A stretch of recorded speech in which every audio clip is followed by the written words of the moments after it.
सतराम सत साहब। आज से लगभग 2 महीने पहले यह लेख लिखा हुआ है हमारे ट्रस्ट के द्वारा। दोस्तों, जय सीताराम, वीर बजरंग हनुमान की जय हो। तो दोस्तों, यह लेख श्री धीरेन्द्र कृष्ण शास्त्री जी के ऊपर है।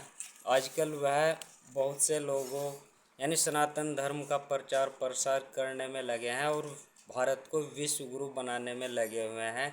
अच्छी बात है, लेकिन देखते हैं कि क्या होता है, क्या धर्म के अनुसार सही मार्ग पर हैं।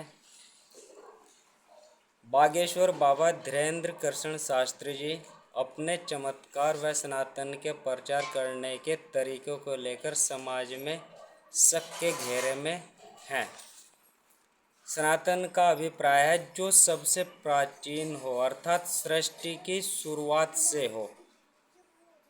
धर्म का मतलब होता है क्रिया यानी कि कार्यशैली, और सनातन का अर्थ होता है जो सबसे प्राचीन काल में है। तो प्राचीन काल में एक ही जीवन शैली थी हमारे वंशजों की, ध्यान योग करना। यानी त्रेता युग से पहले के भी, सतयुग से पहले के भी, जब से मनुष्य का आरंभ हुआ है, यह ध्यान योग की विधि ईश्वर द्वारा इस शरीर के अंदर रख दी गई है।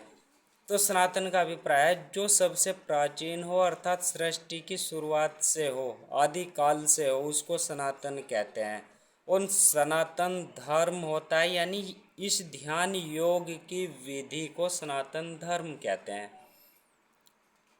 एक ही विधि है आदि काल, प्राचीन काल व सनातन काल से, वह है ध्यान योग करना, ध्यान साधना करना। इसको ही अन्य धर्मों में अन्य संज्ञा से पुकारा जाता है, वह अन्य संज्ञा दी जाती है क्षेत्रीय भाषाओं के अनुसार। कोई इसे इबादत करना भी कहता है, कोई इसे मन फिराव वाली प्रार्थना करना भी कहता है। तो जो इस विधि व ध्यान योग का प्रचार प्रसार करता है उसको सनातन धर्म या सनातन धर्मी कहते हैं। वह ऐसे समुदाय को सनातन धर्मी कहते हैं। सनातन धर्म के महत्वपूर्ण स्तंभ होते हैं ध्यान योग करना व सिखाना। इसके बाद ध्यान योग से निष्काम भाव में व्यक्ति का आ जाना। फिर ध्यान योग से वसुदेव कुटुंबकम वाली दृष्टि आ जाना, समता दृष्टि आ जाना। श्री कृष्ण जी ने इसे समता दृष्टि कही है, और श्री कृष्ण जी से पहले से वसुदेव कुटुंबकम वाली दृष्टि कही है। शिव कण कण में है, या ईश्वर कण कण में है, ऐसी दृष्टि श्री कृष्ण जी से पहले वाले अवतारों की है। तो तत्वमसि दृष्टि या मोक्ष प्राप्त करने की दृष्टि वहाँ पर, या मोक्ष प्राप्ति का जो स्तंभ होता है वह सनातन धर्म का मुख्य आधार होता है। तो मोक्ष प्राप्त कब होता है? जब हमारे कर्मों के बंधन खत्म हो जाते हैं, और कर्मों के बंधन तब खत्म होते हैं जब हम निष्काम भाव में आते हैं, और निष्काम भाव में हम तब आते हैं जब हम ध्यान योग करते हैं। और ध्यान योग हमारा जब लगता है जब हम ध्यान के साथ में नाम जाप या मंत्र जाप करते हैं। और यदि हम इस विधि को प्रचार प्रसार नहीं कर रहे हैं तो हम सनातन धर्म के सच्चे सिपाही व अनुयायी नहीं हैं, भले ही हम सेना ठोक कर कहते हो कि हम सनातनी हैं। क्या धीरेन्द्र कृष्ण शास्त्री ध्यान योग का प्रचार प्रसार अपने किसी भी सत्संग में या पंडाल में या जो भी वह गद्दी लगाते हैं वहाँ करते हैं? नहीं। क्या उनकी दृष्टि सम्यक समता व वसुधैव कुटुंबकम वाली है? नहीं। क्या वह अपनी आत्मा के मोक्ष के लिए कार्य करते हैं? नहीं। क्योंकि जो व्यक्ति इस ऊर्जा का उपयोग दूसरे की बीमारियों को ठीक करने में लगाता है, या उससे धन अर्जित करना चाहता है, या किसी का बुरा करना चाहता है, तो वह व्यक्ति कर्मों के बंधन से छूटता ही नहीं है। तो कर्मों का बंधन से जब छूटता ही नहीं तो मोक्ष के लिए वह तैयारी आत्मा कर ही नहीं रही है। क्योंकि मोक्ष के लिए निष्काम भाव व कर्मों को खत्म करने का प्रयोजन होता है। चमत्कार करके कर्म बंधन में व्यक्ति फंस जाता है, क्योंकि चमत्कार प्रकृति के 5 तत्वों का उपयोग करके किया जाता है। तो श्री धीरेन्द्र कृष्ण शास्त्री जी हनुमान जी के अनन्य भक्त कहते हैं। तो अब हम हनुमान जी के जो उनका जीवन काल था उससे सीखते हैं कि वे कैसे थे व उन्होंने क्या किया था। हनुमान जी ने ध्यान योग किया था, निष्काम भाव में व सेवा भाव में वह हमेशा रहते थे। तो क्या धीरेन्द्र शास्त्री ध्यान योग करते हैं? नहीं। ध्यान योग की बात करते हैं? नहीं। न ही किसी को ध्यान योग करना सिखाते हैं। वह केवल बुलडोजर खरीदना, कहीं कहीं उन्होंने कहा कि हम बुलडोजर खरीद रहे हैं, वह बुलडोजर खरीदना लोगों को सिखाते हैं। हनुमान जी चाहते तो रावण को अपने आप ही मार सकते थे। यहाँ पर यह सोचने वाले और बहुत ही गहराई का विषय है। हनुमान जी यदि चाहते तो वह अपने आप संपूर्ण यानी जो भी वो युद्ध चल रहा था वह अपने आप ही ख़त्म कर सकते थे, इतनी क्षमता उनकी थी। लेकिन वह क्या थे? निष्काम भाव में थे, जिसका काम है उसी को साजे। तो उनका पूरा जीवन सेवा भाव का था। दूसरों को जानबूझकर हानि पहुंचाने का उनका मकसद नहीं था। धीरेन्द्र कृष्ण शास्त्री जी विश्व गुरु बनाने की बात करते हैं और वसुधैव कुटुंबकम शिव कण कण में है ऐसा नज़र नहीं आता है।